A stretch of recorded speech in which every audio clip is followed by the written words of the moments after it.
এবারের বাজেটে কি গাড়ির দাম কমতেছে না বাড়তেছে? দেখলাম ইলেকট্রিক ভেহিকেলের দাম কমতে পারে। আসলে হ্যাঁ, এই তো দেখ, ইভিতে তো আগে 93% আমদানি শুল্ক ছিল, তাই না? এখন যে গাড়িগুলোর দাম $25,000 পর্যন্ত, সেগুলোতে কর কমিয়ে 64%, আর $50,000 পর্যন্ত হলে 80% কর আরোপ করার প্রস্তাব করেছে।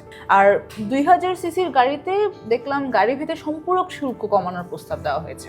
তাহলে হাইব্রিড গাড়িগুলোতে কর কেমন পড়ছে? আচ্ছা, হিসাব করে যেটা দেখলাম, আমি টুকে রেখেছিলাম। আচ্ছা, এই যে 1800 সিসির ক্ষেত্রে শুনলাম আমদানি শুল্ক 93.16% থেকে কমিয়ে 73.437% করা হয়েছে, মানে প্রস্তাব দেওয়া হয়েছে আর কি। আর 2000 সিসির ক্ষেত্রে 132.36% থেকে কমিয়ে 96.1% কর করা হয়েছে। এগুলো ব্র্যান্ড নিউ গাড়ির ক্ষেত্রে আর কি। আর ইভি চার্জার বা চার্জিং স্টেশন লাগে না, ওগুলোর জন্য আমদানি শুল্ক একেবারে বাতিল করে দিয়েছে। তাহলে ভালোই তো, ইলেকট্রিক ভেহিকেলের শুল্কও কমলো আর সেই সূত্রে দামটাও কমে গেল। শুধু তা না, দেশে ইভির বিনিয়োগ বাড়াতে মানে আরো অনেক ক্ষেত্রেই কর কমানোর কথা বলা হয়েছে। যেমন? আচ্ছা, যেমন ধরো যে সকল প্রতিষ্ঠান 3 হুইলার কিংবা 4 হুইলার গাড়ির বডি তৈরি করে, মানে ইলেকট্রিক ভেহিকেলের গাড়ির বডি তৈরি করে কিংবা ওয়েল্ডিং, পেইন্টিং এবং অ্যাসেম্বলিং এর কাজ করে, তারা যদি উচ্চ মূল্য সংযোজন করে, সেক্ষেত্রে উপকরণ বা যন্ত্রাংশ যেগুলো লাগে ওগুলো আমদানি করতে 3% যে আমদানি শুল্ক, ওইটা ছাড়া বাকি সব শুল্ক মাফ।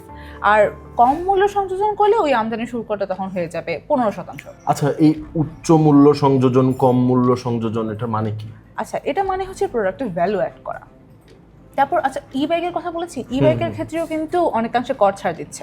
আর এই সকল কর ছাড় 2031 সালের জুন মাস পর্যন্ত বহাল রাখার প্রস্তাব করা হয়েছে। আচ্ছা, আর অন্যান্য গাড়ি মানে তেল গ্যাসের গাড়ি, ওগুলোর কি অবস্থা? আচ্ছা, ওইটা আবার দেখলাম যে ওই গাড়িগুলোর ক্ষেত্রে আমদানি কর বাড়ানোর প্রস্তাব করা হয়েছে। কি বলিস, আসলে?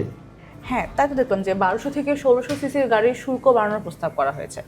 এই সিসির গাড়িতে হ্যাঁ মোট করা আছে 132.36%, বাড়িয়ে এবারের বাজেটে 155.88% করার প্রস্তাব করা হয়েছে। পরিবেশের কথা চিন্তা করে কি এ ধরনের সিদ্ধান্ত নিল নাকি?